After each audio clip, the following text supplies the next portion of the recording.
خۆشەویستانی کورسات نیوز سلااوان لێبێ لەگەڵ هاوکارانم پانۆڕامای ئەم شەوتان پێشکەشەکەی نەمشەو هەوڵەدەین لەسەر پرسێکی جددی و گەرمی هەرێمی و نێودوڵەتی قسە بکەین. لە ئێستادا وەکلای هەموو لایەک ڕوونە لە ئەفغانستان دۆخێک هاتووتە پێشەوەکە دووبارە زوتنەوەی تاڵیبان دەوێت دەسەڵات بگرێتە دەست و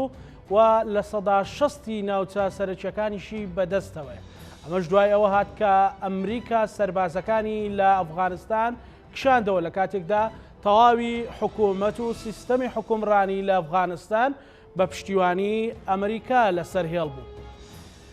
ئێمە ئەم ئەزمونەی ئەفغانستان بەراوردەکەین لەگەڵ عێراق و سووریا. لە چەند ڕۆژی ڕابردوودا جۆ بایدن سەرۆکی ئەمریکا وتی کە بۆ ئەوان ڕۆژئاوا و دەسەڵاتی خۆسەر هێڵی سوورە. ئایا ئەمریکا لە ئەگەر هاتوو وەکو ئەفغانستان کەوتە دۆخێکەوە عێراق و سووریاشی بەجێهێشت چی ڕوو ئەدات؟ ئایا هەمان سیناریۆی ئەفغانستان لە عێراق و سووریا دووبارە بێتەوە؟ کورد چۆن بتوانێت بەرژەوەندیەکانی لەگەڵ ئەمریکادا سڕ و پڕ و جددیتر بکات؟ بە تایبەتی کا شەوی ڕابردوو جارێکی تر هێرشی موشەچیمان بینی بۆ سەرشاری هەولێر. هەموو پێشاتانەی ڕوو ئەدەن فۆکەسی ئەخەینە سەر لە ڕێگەی میوانەکانم ئەم شەو بە میوانداری هەرێک لا بەڕێزان لە شاری کەرکووکەوە بەڕێز ئەحمەد ڕەفیق چاودێری سیاسی هەروەها لە مەشهەدی ئێرانەوە بەڕێز محەممەد جەواد پەناهی بەڕێوبەری هەواڵی تۆڕی ئەفغانستان هەروەها لە قامیشلووە بەڕێز سلێمان ئیلیاس بەڕێوبەری ناوەندی استراتیجی سووریا. هەوڵەدین لە ڕێگەر سێ میوانەکانم شەنوکەوی ئەم بابەتە ئەستیارە بکەین. سەرەتا لە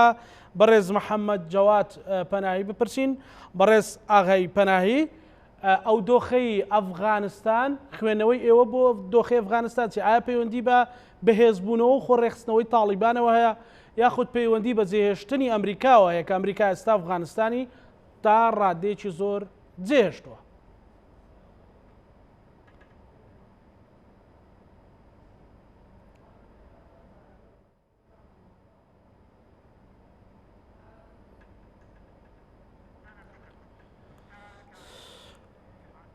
باشە کاک ئەحمەد، دێمە لای تۆ تا پەیوەندیەکەم لەگەڵ ئاغای پەناهی ڕەبتە بێت. بۆ چوونی ئێوە لەسەر ئەوەی کە لە ئەفغانستانە گوزەرێ، ئایا لە ئایندەیەکی دووریان نزیکدا هەمان سیناریۆ لە عێراق و سووریاش دووبارە ئەبێتەوە یاخۆت پەیوەندیەکانیان ڕابطەکانی ئەمریکا لەگەڵ ئەو دوو وڵاتە جیاوازترە؟ سڵاو لە جەناب و میوانە بەڕێزەکان و هەروەها بینەرانی کورسان نیوزی عزیزیش. لە حقیقەتە دۆخی استراتیژی و هەروەها دۆخی سیاسی و دۆخی اقتصادی هەم لە عێراق و هەم لە ئەفغانستان با بڵێن دووشتی لێک جیاوازە. بە دەلیلی ئەوەی ئەگەر سەیری دۆخی عێراق بکەینیان عێراق و ئەم ناوچەیە یا سووریا و عێراق بەراورد بکەین بە ئەفغانستانە بینین جیاوازەیەکی لە ڕادەبەدەری هەیەم لە ڕووی پێکاتەی کۆمەڵایەتی و سیاسی و ئەتنیشیەم لە ڕووی ئابووریشەوە. بۆیە ئەبینین ئەفغانستان کە سەردەمانێک لانکە و یا با بڵێن سەرچاوەی گروپ و تاقمە تیرۆریستیەکان بوو و 20 ساڵ پێش ئێستاش ئەبینین یعنی ئەمریکا خودی ئەمریکا خۆی گورزی کوشندەی بەرکەوت لەلایەن ئەو گروپ و ڕێکخراوە تیرۆریستیانی کە لە ئەفغانستان بوون. ئەمە وای لە ئەمریکا کردبی بیر لەوە بکاتەوە کە گۆڕانکاریەک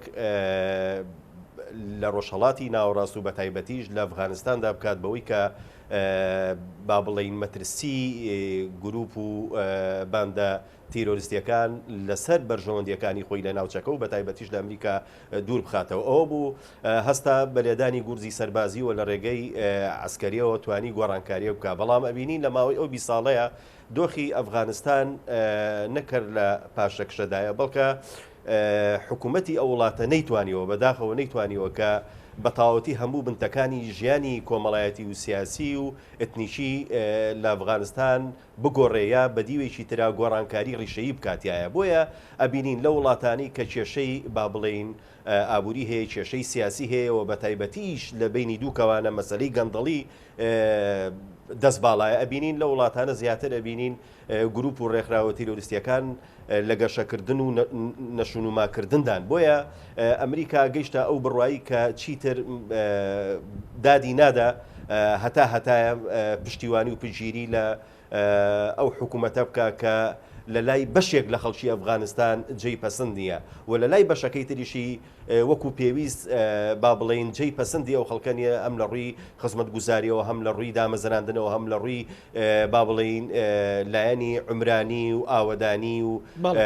پێشکەوتنی وڵاتەوە ئەمانە هەمووی بەسەریەکەوە وای کرد کە دۆخی ئەفغانستان جیاوازتر بێ لە دۆخی عێراق و بەتایبەتیش لە سووریا. ئەگەر جارێکی تر ئێمە بەراوردکاریشی تر بکەینەوە ئەمریکا لەسەر سێ ئاز یا لەسەر سێ بنەما هاتووەتە مەنتەقەکە. بنەمای یەکەم مەسەلەی تاقەیە کاکزانە، ینی دەست بەسەراگرتنی وزەی مەنتەقەکەیە کە خۆی لە نەوت و غازا بینێتەوە. دووەمیان دابینکردنی ئاسایشە بۆ ئیسرائیل کە ئەمە نقطەیەکی زۆر گرنگە، ینی زەرورە هەڵوەستەی لەسەرکەین. سێمیان با بڵێن پیشاندانی هەژمونی ئەمریکایە لە مەنتەقەکە بۆی بڵێ تا ئێستا من لە دەسەڵاتە ماوەم و سەیدی عالم و ئەتوانم گۆڕانکاری لە مەنتەقەیە بکەم. یعنی ئەم سێ با بڵێن سێ فاکتەرە بەلای ئەمریکاوە گرنگە و با بڵێن لە ڕووی سیاسیەوە لە ڕووی عسکەریەوە و لە ڕووی هەواڵگریشەوە کاری لەسەرەکە و ئەو ئەدعای کشانەوەیە کە لە ئەفغانستان دەیکا و هەروەها و دیعای کشانەوەی کە لەم مەنتقەیەیکا بە تایبەتی لە عێراقا پێم وایە لە ڕووی دیبلۆماسیەوە جیاوازی هەیە، لە ڕووی سیاسیەوە جیاوازی هەیە و لە ڕووی ئامانجیشەوە جیاوازیشی زۆری هەیە. ئەبینین ئەگەر ئێمە قۆناغبەندی بکەین مەسەن لە ماوەی 18 ساڵی ڕابردوو لە دوای 2023 تا ئێستا ئەمریکا چەند جارێک کەڵکشان و داکشانی بەخۆ بینیەوە لە ڕووی هێزی سەربازی و پێگە سەربازیەکانی لە عێراقا بینین. تا 2010 هێزەکانی ئەمریکا زیاتر لە 140,000 کەس بووە مەسەن لە ڕووی ژمارەوە و لە ڕووی پێگەی سەربازیەوە زیاتر لە 50 بۆ 75 پێگەی سەربازی فەرمی هەبووە لە عێراقا. باشە کاک ئەحمەد، بەڵام ئەگەر بێت سەر حەقیقەت و واقع، بەڵام لە 2011 بەڵێ لە 2011 بینین هێزەکانی ئەمریکا سفرە بێتەوە، ینی یەک هێزی شەڕکەری نامێنی لێرە. بەڵام بۆ چونکە اتفاقی استراتیژی هەیە لەگەڵ بەڵێ سەرەتا ئەوەی ئەفغانستان ڕوودا گروپە ئەو گروپانەی کە خۆیان ڕێخسبۆیتر تیرۆریستیون ئەوانەی کە لە تاڵیبان نزیکن لە شوێنە حساسەکانی ئەمریکایاندا لە مەتاڕیانەدا لە نوێنەرایەتەکانیانەدا لە معسکەراتەکانی ئەمریکایانەدا تاوان لێکرد ئەمریکا و دۆناڵد ترەمپ لە سەردەمی دەورانی سەرۆکایەتی خۆیدا قەراری کشانەوە بدات. ئێستاش هەمان سیناریۆی پێش کشانەوەی ئەفغانستان لە عێراق ناگوزارێ؟ کاکزانە تۆ من ڕاشێشا بۆ بابەتێکی تر، ئەویش ئەوەیە مەسەلەی کشانەوەی هێزەکانی ئەمریکا لە ناوچە گەرمەکان کە بە تایبەتی ئەفغانستان و عێراق لە ڕوانگەی با بڵین شەقامی ئەمریکیەوە لە سەردەمی ئۆباما بانگەشەی بۆ کرێەوە. یەکێک بۆ لە مادەکانی هەڵبژاردن یان لە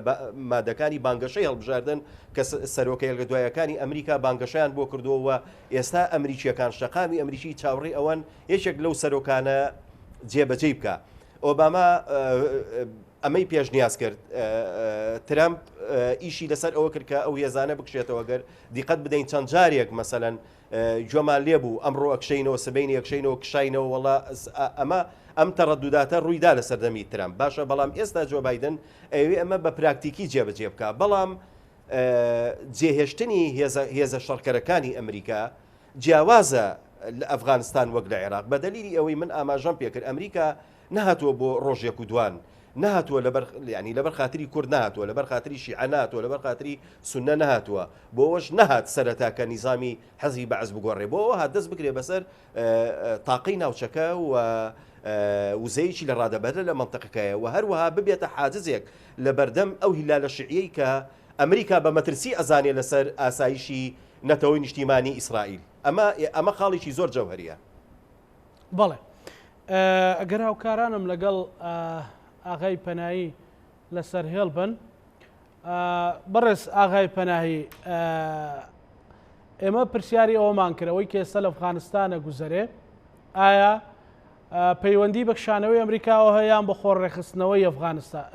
گروپی تاڵیبان؟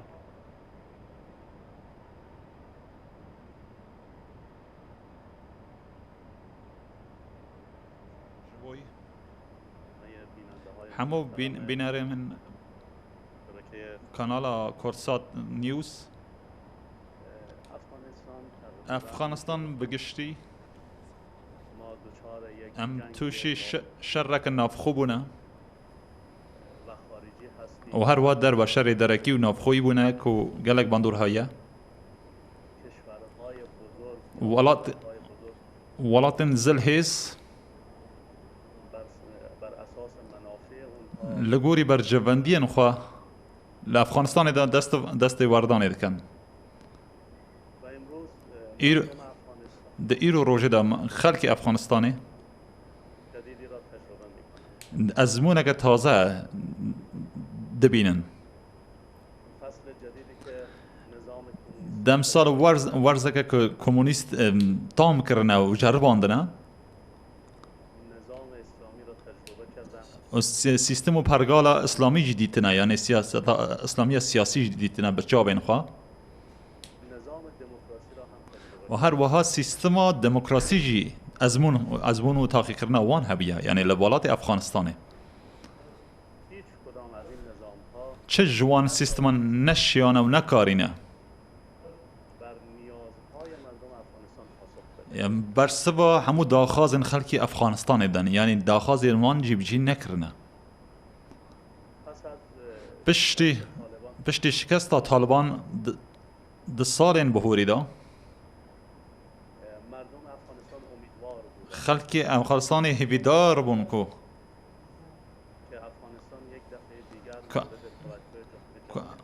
که افغانستان جارک هات برچاوین جیهانه هات روژه با جیهانه دا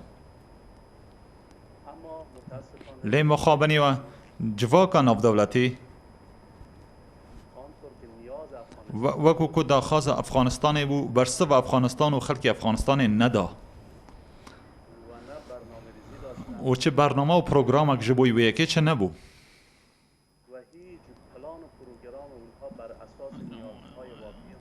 و چه برنامه که راستین جبوی داخازن راستین یه خلق افغانستانی چه نبو یعنی چه باندورک و برنامه که وسا در روژا و واندا چه نبو یعنی ولاتین زلحیس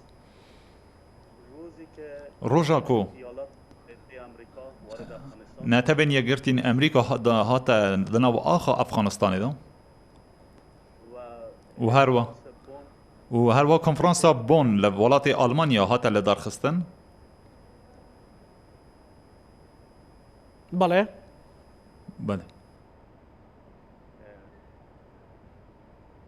بله البته او محمد جواد پناهی باسی لەوە کرد کە دۆخی ئەفغانستان تا ڕادێک لە ڕووی نێودەوڵەتیەوە دەستی لێ بەردراوە بە هیوان کە بتوانین پەیوەندی پێوە بکەینەوە یعنی کاک بەڕێز ئاغای پەناهی ینی کەواتە ئێستا ئەفغانستان بەرەو کوێ ینی ئایا تاڵیبان جارێکی تر دێتەوە سەر حکوم یاخود بۆ ئەوەیە کە کۆمەڵگەی نێودەوڵەتی لەسەر ئەفغانستان بێتە دەنگ و چارەیەک بۆ دۆخی ئێستا دروست بێت.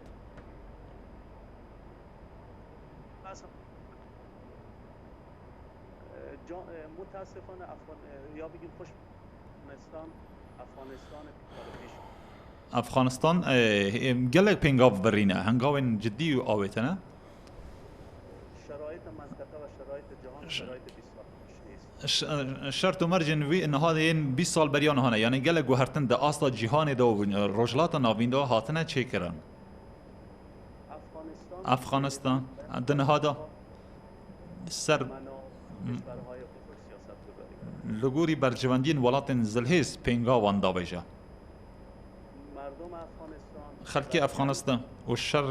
شر افغانستان جنگ که کو بریکاریه یعنی بوی هندک ولاتن زلهیز دیتا لرا خستن و ولاتن نفشه و هر ولاتن زلهیز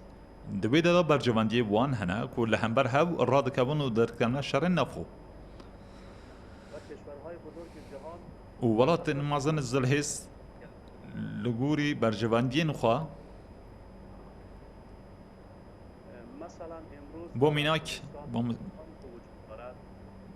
بومیناک او تشتین کنه حال افغانستان ده قومن ئەوە لە گۆری بەرژەوەندین نیشتیمانی شەڕ و خەباتی ناکەن ji بۆی بەرژەوەندین وڵاتین زلهێز لەوێ شەرتێتە ڕۆژە پێدا بەڵێ گەڕێنەوە لای بەڕێز محەممەد جەواد پەنایی کاک ئەحمەد ینی بەسەلەن ئەگەر بێت و ناوچە جێناکۆکەکان کەەوەی کە لە دوای ڕووداوەکانی ڕیفراندۆم بینیمان و ئەو پێشاتانی کە لە ئێستا گوزەرێن لە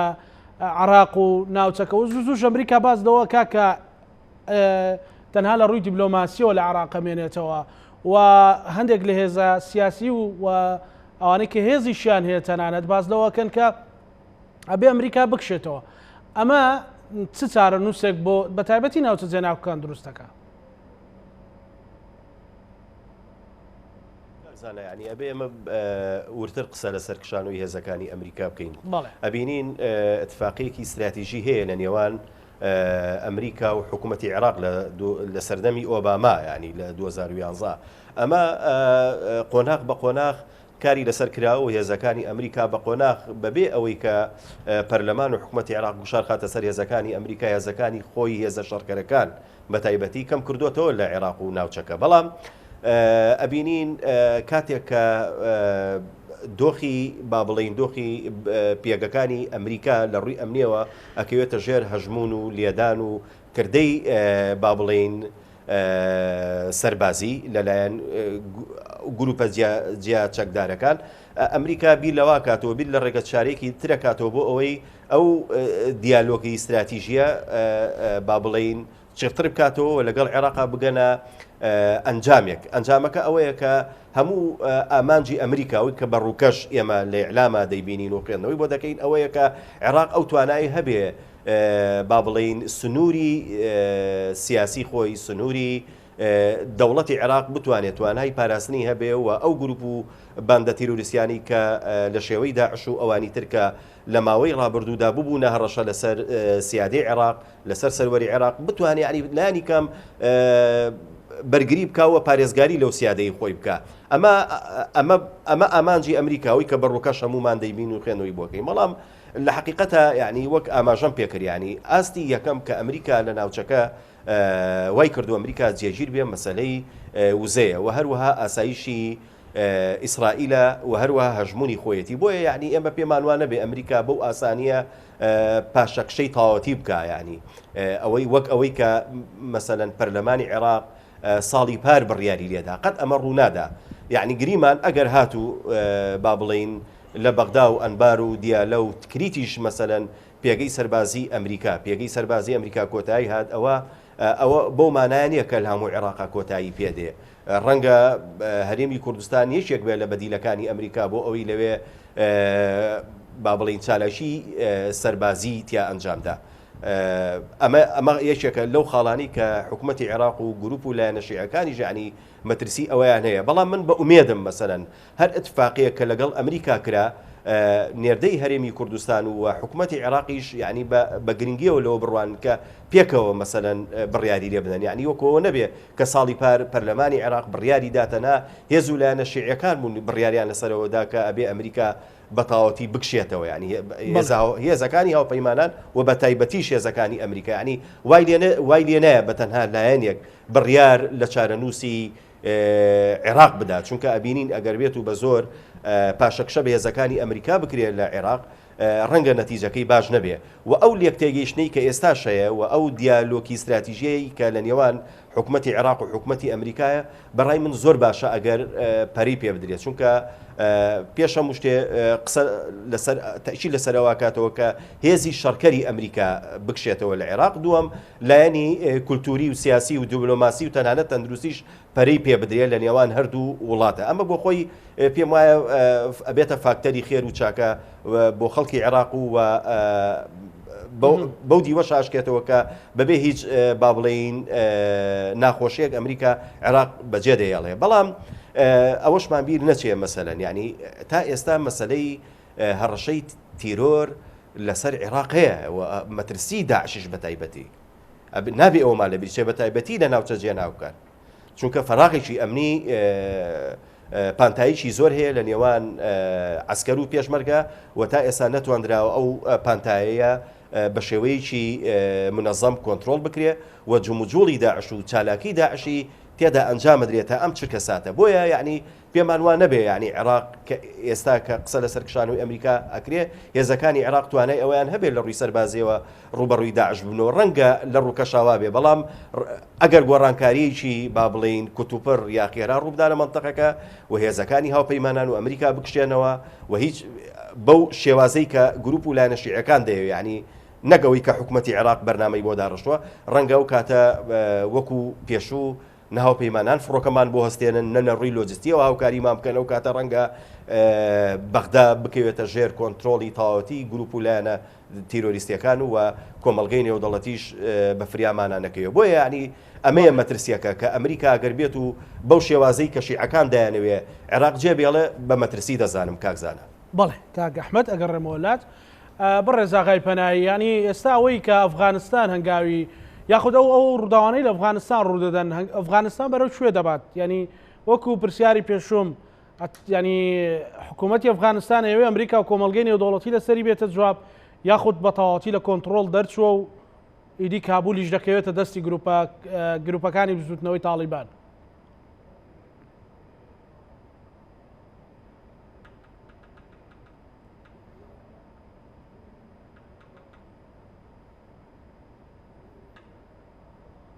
جارێک دەمی بەگەرن ji بۆی ڕابردوویە کوردستان دەمێن بەهۆریدا شەرت و مەرجن ئەفغانستانێن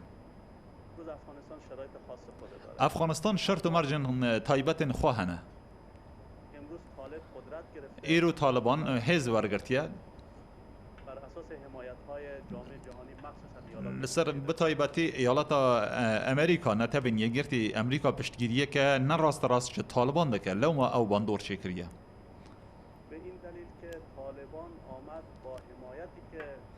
لێ بویست دەمێ هات کو تالبان هات یعنی اینا ناو قادە سیاسیدا ناوەڕووک و گروپانە سیاسیدا یعنی ئەمریکا بە ئەوەیە کە نەڕاستە ڕاست پشتگیری لە تالبانێک کە لێ دە میدیادا تشتێکە دی نیشان دەدا ئاخفتنەما ئەوەیە پرسیارەمە ئەوە چما ئەمریکا هاتە ئەفغانستان اونها بوو چ دچە ئەوە پرسیارەگەر لە ڕۆژە بە خەڵکیدا چی بووە بەڵێ بۆچی دەڕوا بۆچی دەڕوا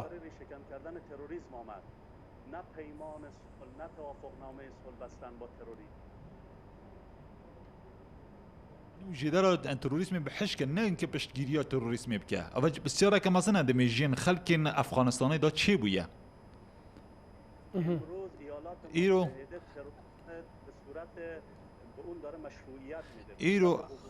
ئیرۆ ئەمریکا بە ئەوەیە کە سیستماتیک و پەرگالی و قانونی پشتگیریە تروریسمێت کە لە ئەفغانستانێ مەبەستی ئەمریکا لەوە چییە ئاغای پەنایی ینی ئەمریکا بۆچی پشتیوانی تاڵیبان نەکات مەبەستی ئەمریکا لەوە چییە ئەوەی ئێوە خوێندنەوەتان بۆی هەبێت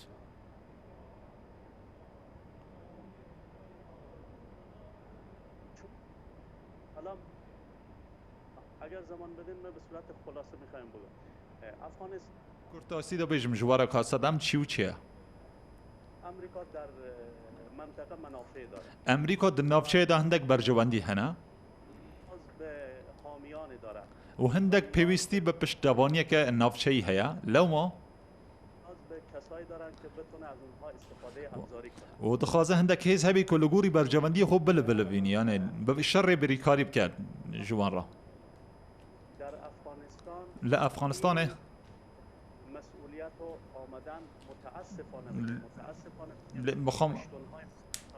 لێ مخابنیە ئەو نەها ئەو بەرپرسیاتیە شەڕێ بریکاری دانا هۆزا پەشتوو یان کۆ شێوازارێ پەشتوو کۆ هەژمارەوەن یەکجار زۆرە لە ئەفغانستانێ ئەوان لە ناو بزوتنەوەی تاڵیبان کۆنتترۆڵی دۆخە سەربازەکەیان کردووە هێوازی پشتوو چون پشتونها از نظر استراتژیک و از نظر ایدئولوژیک به کشورهای منطقه و قدرت‌های منطقه وابستگی پشتو گەلێک وەڕنگدا دەگەل ناوچەیەندا باندۆرە وانە هەیە یعنی تاثیر هەیە لە بەتایبەتی وڵاتی پاکستان روزی که ایالات متحده در افغانستان آمد روزا که امریکا هات افغانستان به هجت و ماهانه و پاسا و تروریسم هنگی 14 حوز مزن مد افغانستانی هبون ما 47 قوم تبدیل شد. نها ام بونه 47 قوم ام پرچه بونه و ابا جی و اوج برفرک معظم بونه قومیان دکاری ولاتن روژا و دکارن ناکوکیان دنابران چیکه او لگوری بر جوندی خو بلب و تفگری بکن. بله. متاسفانه همین سیاست هر ایالات متحده در تمام کشورهای منطقه ما می‌بینیم. هر اب سیاست امریکا دولات نافچه داشت دهیت دیتن ایرو امریکا به سیاست داد ایجاد جزیره‌های قدرت یعنی چیکرنا هندک دورگه این قد هیز قدرت دخوازه بگه برجواندین خواه لی اول دجی حمو بنگهن دموکراسیه او لگوری برجواندین خو خباد دکن و جوارك دفات قرن بو اخفتنا خويا بري لا اجلاس و کنفرانس بون یک جت بریارین که هاتا پجراندن لافغانستان دکیلگا نظام و سیستم قانونی دولت سازی چیکرم دتانشتو کیلگا چیکرنا حکومت که برفرح و فدرال ام چیکرنا براتیا گلان بگرنا برچاوین خواه بله بله لیم براتیا گلان لافغانستان نهات یا برچاف گرتن بله گلک سپاس بۆ بەڕێز محەممەد جواد پەناهی بەرپرسی یاخود لێپرسراوی ڕۆژنامەوانی ئەفغانستان سوپاس بۆ بەڕێستان بۆی گرفتی تەکنیکی باش دەنگ بۆ باش نەمانتوانی پەیوەندەکە جێبەجێ بێ بەڵام داوەلاو کارەکان مەکەم کە لە سووریا یا لە ڕۆژاوای کوردستان سلێمان ئیلیاس بەڕێوەبەری سنتەری استراتیجی بهێنە سەر هێڵ کاک ئەحمەد یعنی سیرکە لەناو بزوتنەوەی تاڵیبان ئەوەی کە ئاغای پەنایی باسی کرد هۆزی پشتوو کە هۆزێکی بەربڵاو و بەرفراوانە مەسەلەن لەناو هێزی بزوتنەوەی تاڵیبانە بەهێزی کردووە و ئەوانش هەست بەوەکەن کە ئەمریکا ناڕاستەوە خۆ ساحەکەی بۆ چۆڵ کردوون ئەم سیناریۆیە لە عێراق جارێکی تر بە هەر ناوێک بێت داعش بێت هەر ناوێک بێت وارد نییە؟ واردە دیێمە سەرەوە کاک زارا پرسیارێکی گرنگە ئەوەی کە لە ئەفغانستان گوزاریە جیاوازە ینی تاڵیبانی ئێستا ئەو حرەکەیە نییە کە کاتی خۆی ئوسامە بلادن دروستی کرد ئێستا حرەکەی بستنەوەی تاڵیبان بزوتنەوەیە کە با بڵێین پێکاتە سەرەکیەکەی لەو قیادیانە پێک دێن کە لە دوای بەهاری عەرەبی و لە دوای گۆڕانکاری لە مەنتەقەکەیە چوونەتە ناو تاڵیبان یعنی ئەو قیادیانە نین کە پێشتر ئوسامە بلادن تەمیلیانیە کرد و دروستی کردبوون و ئەبینین لە ماوەی 20 ساڵی ڕابردوو بەشێکی هەرە زۆری لە سەرکردەکانی قاعیدە و بستنەوەی تاڵیبان کەوتنە بەر گورزی سەربازی و بەشێکی هەرە زۆریان تیرۆر کرا بەڵێ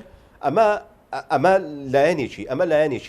ئەوەی کە بەراوردەکەین بە عێراق کاکزانە ئەوەیە کە من ئەوەیان بە دوور نازانم مەسەلەن ئەگەر کشانەوەی ئەمریکا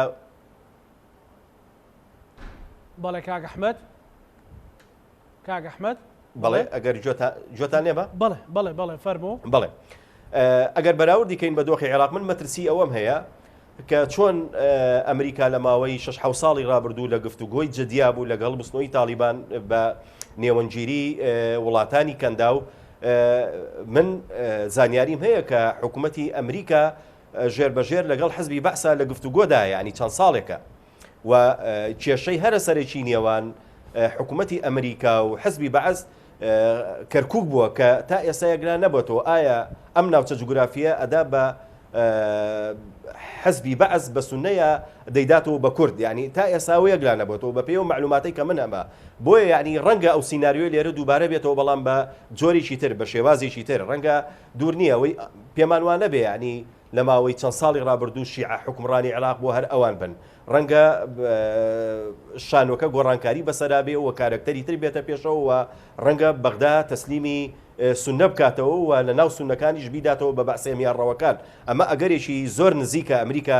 جێبەجێیکە لە حاڵەتێکە ئەگەر بە تەواوەتی لە عێراق شایەوە لە ڕووی سەربازی و دیبلۆماسیشەوە ئەوەمان لەبیر بە ینی هەنێ جار یعنی بۆی ئەم دوو دەستەواژەیە تێکەڵ نەبێ کشانەوەی سەربازی جیاوازە لە کشانەوەی دیبلۆماسی کاکزانە بۆیە ئەگەر هاتوو لە ڕووی دیبلۆماسیشەوە ئەمریکا کشایە و ڕەنگە و کاتە ئەم سیناروی کە جەنابەت یان ئەو مەترسی کە جەنابەت ئاماژەی پێەکەی ڕەنگە لە عێراقا دووبارە بێتەوە و ئەگەرێکی بەهێزیشە بۆیە یعنی دەبێت کورد لێرەیە ینی مەترسیەکە ئەوەیە ینی بانگەوازی ئێمە بۆ قیادی کوردی ئەوەیە کە تکایان لەکەین یەک بگرن و ڕوبەڕووی ئەم پیلانجیێڕێ ببنەوە کە لە منتەقەکە ڕووەدا و وڵاتانی ئیقلیمیش کارکتەری سەرچین تایە ئەمە پێمان وانە بێتە هەتای ئەمریکا ئەمان پارێزەیە ڕەنگە لە ئەنووساتێکە ئەمریکا بەرژەوەندەکانی وابی خوازێ بۆ چەند ساڵێک ئەم ناوچەیە بەجێبێڵێ ینی ئەمە استراتیژە و وڵاتێکە و پیادەی دەکا بۆیە دەبێت ئێمە خۆمان بۆ هەموو ئەگەرێکی خوازرا و نەخوازرا و ئامادەکەین و بە یەکگرتوویەوە ڕوبەڕووی ئەو پیلانجیێڕیانە ببینەوە کە ڕوبەڕووی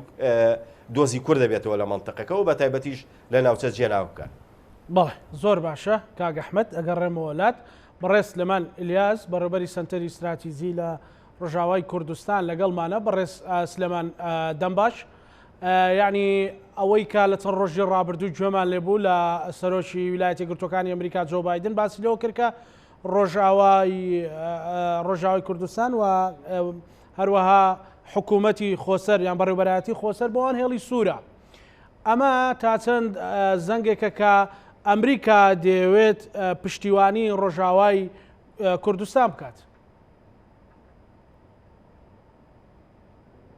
تبدا نجهم يعني تبدا دنگ نكر اللي بري يعني هالوصفة أمريكي يعني الجور الريبر يا نو يا أمريكا ويا كوشكاسبي ديارة بجلك هفدي إيجو هاتنا تشكرين إيه نعم دولتي وهارو هاجي إيجو في داوية بسرو كوماري تركي رجي وبسرو كوماري روسيا فيدرال رجي هات ديار كرين إنه هالوصفة ريبر يا أمريكي زلالة خوش بشت هێزی سووریا دیموکرات نادێعالی و بەردەوام بێ حتا چارەسەریە پرسگیرێکە سووری بگشتی نەوەی کرێ ژبەر گۆ یعنی بایدن سەرۆک بایدن خوازێ و gelek ئەخطای هەردوو رێبەریە ئەمریکیە بۆ بەریویا ئۆباما jî û هەروەها ژیا ترامپ براستی gelek zarar hatna siyaseta Amerîkî ya got li rojhilata navî û bi taybet li Bakur û rojhilatê Sûrî Rojavayê Kurdistanê. Ji ber vê yekê yanî Biden rengekî zelal daxuya kirin û li gor got em bînin hemûn yanî navendê lêkolînê Ewropî jî û Amerîkî jî danaxuya kirin diyar kirin nû Biden زلال هردو سروکارا هلوستا امریکی لکردستان سوری روجاوای کردستانی و بردوانیا حسدی بکی ولو يعني جالك عجوانا كده يا كرن انه يعني وقت قوان بينن انه السوري بجشتي ند اولويات سياسه امريكيه ده لبلي هري ماد من كنترولا امریکی ده یا گوریو بریا خسر بریو دوی هم بینن هی بهترین هیز چک و لوجستیک و هر واجی گلک منظماتی مسألة تأمين استقرار والأمن الغذائي هم بينن جلك الفيديو شالك بين أمريكي تخازن الحرمي هناك آرامي وعاشتي ديار بكن جبو كاربن هوالبندی يعني هزي سوريا ديمقراطي وجبور ريفابريا خسرجي بدنا خويا كرن شحامي با كسي ابانينتي اخرى الفير انه هريما جو امتيدا هريمك ارامه هريمك ازاده ملتي سوري ايجو جانا خلفرتي برنجتي اشتيانا جانا خدتي واستقرار دي بردوامه بعكسي بنا يعني برافاجي وحريمي ایگو هر وحجی ایگو ناتریکی جی داگر کردی جی و هرمها جهیگو هرم ایگو رژیم تیدا یعنی تیدا دستلات داره. لویدی دیاره یعنی ام بینن یعنی امریکی هالوستا امریکی نه گوش به هرمی یعنی میجیک جی وکشی جبر گلک خال هنا قوم وامي جنن ام بینن و سیاست امریکی دیار دوی لور وبردوام بي حتى جو كهربي يعني او روسيا بقلك مجاري سوري بغريداي يعني ناكوكي بنقبا ودهنا لبري هريما باكورو روجلابي السوري الجم ريفا بريانو يا كوشكاسبي از نرينين ده از بينم انه معناوي وبيشكيرياوي بينم تشكي استراتيجي لغور جو يعني حمي دبلوماسي امريكي الدنيا فيها كرين دراج هم دنيا دجي وهم نافن دي كلنا يبو ام شوبين هم نريني جمانا جلتي سلعة بديني بله برز الیاس یعنی وکی ام دبینین ترکیه چاوی تماعکاری ترکیه لسر رجاوای کردستانه و علیکی دندا روسیا جی دخازه و سیاست خول رجاوای کردستانه جهبزی بکد و ناوردا امریکا و اداره خوسر چه دکارن یعنی استراتژی که بجبهینن کوب اداره خوسر بسر خوب مینه ودور به لتمعکاریات ترکیه و دورش به لسیاست روسیه کو پشتیوانیا اسد دکد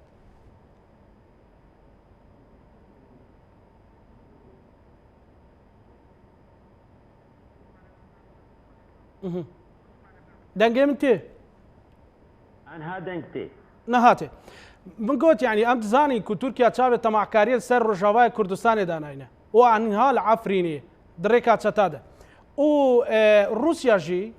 سياستي خود جد كات لرجاوای كردستان وسوريا جي أمريكا جي قلت يعني بايدن قلت يعني أم پشتیوانیا اداره خو سرد کین و دا دوماهی که دا روش چوا دبا يعني روش بو رجاوای كردستان چوا دبا بو اداره خو سر چوا دبا برز الیاس بله نرينم دا يعني روشة ريفا بريا خسات جلك إنها إيجابية يعني دور تكلي أمريكي بيشجري أمريكي هجي سوريا ديمقراطرة وهر وهجي ريفا بريا خسرة يعني إنها برينجي جلك إيجابي تشد بي جبرجو هو كجون هامل دستي كاوي داغوت أمريكا هالوسطى فزلال كريا جبرجو روسي خوازن وقت نرينا خوا ترشكيريكا سوري جارة سر بكن يعني الجور نري خو بين الجور رجيم حمود درا يعني الحمود جغرافيا سوري ليش هذا سلاد داريا يفجري وبرينج كي جوروس خوازن ويترشكيريكا يعني حل بكون بيجنا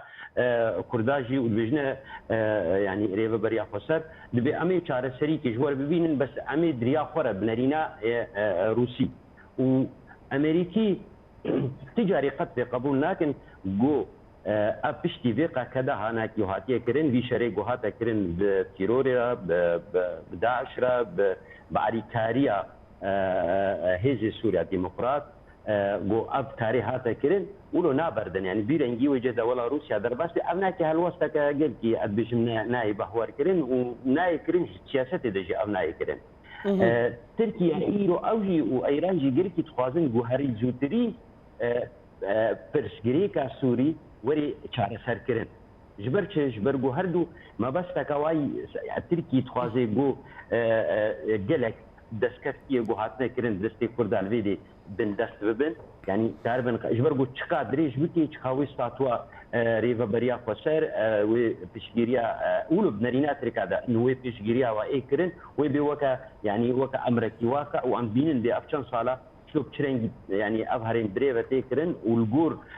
كشي قوتي الحريم محمد بني يعني تشوف ودي دبلوماسي بن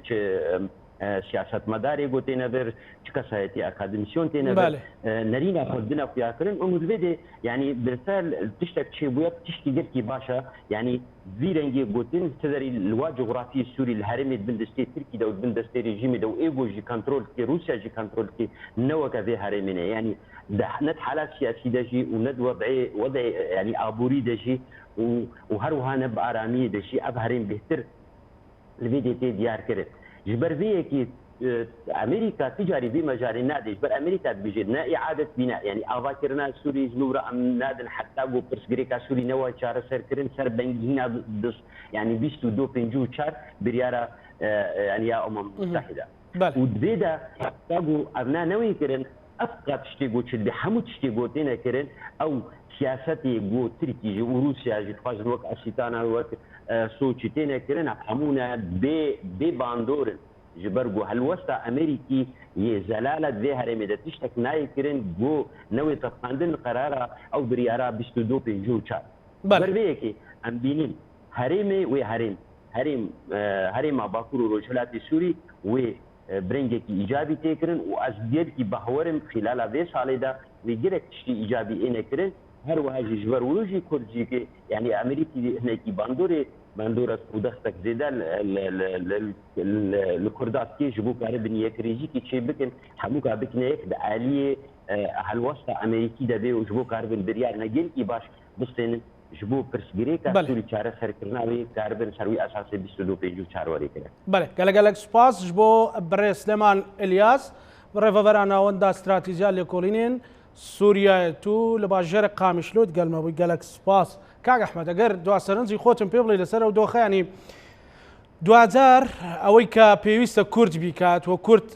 دائم تاوي لسر الروداو اقليمي ونيو دولت كان بيت كامل بكورتي بي سپاس تكم بڵێ من ناڵێن فاکتەرە ئەقلیمی و نێودەوڵەتیەکان گرنگین بۆ کورد بە هەردوو ڕۆیەکەیەوە مەسەن بەڕۆستلبی و جابێکەوە کاریگەری دەوێت بەسەر استراتیژ و پلانی کورد بەڵام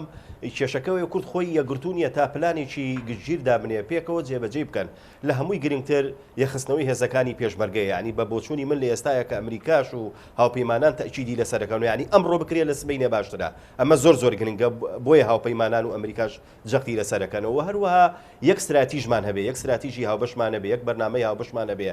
منطقەکە لە گۆڕانکاریەیە تەنانەت ئێرانیش گەیشتوتە و بڕوایی کە هەندێک ناوچە هەیە لە عێراق بەتەنیا بە حەژی شعبی حکوومەتی عێراق بەڕێوە ناچێت ئەبێ کورد بەشدار بێتایە بە تایبەتی ناوچە جێناوکان ئەمە من لێرەوەکو زانیاری پێتانەڵێ بۆیە دەبێ یەکگرتوو بین یەکگوتار بین یەکەڵوێز بین بەرامبەر بە هەر ئەگەر و پێشاتێکی چاوەڕوانکرا زۆر سپاس بۆ بەڕێز کاک ئەحمەد ڕەفیق چاودێری سیاسی کە بەڕێزیان لە شاری کەرکووکەوە لەگەڵمان بوون بینەرانی خۆشەویست بە هیوان کە لەو بەرنامە تایبەتەدا فۆکسمان خسپێتە سەر ئەو ڕووداوە ئیقلیمیانەی کە ڕوو ئەدەن و چاوەڕوان دەکرێت بۆ ناوچەکەش ڕوو بدەن بە هیوای سەلامەتی بۆ هەموو لایەکتان ئەمانەتی خوای گەورە بن خواتان لەگەڵ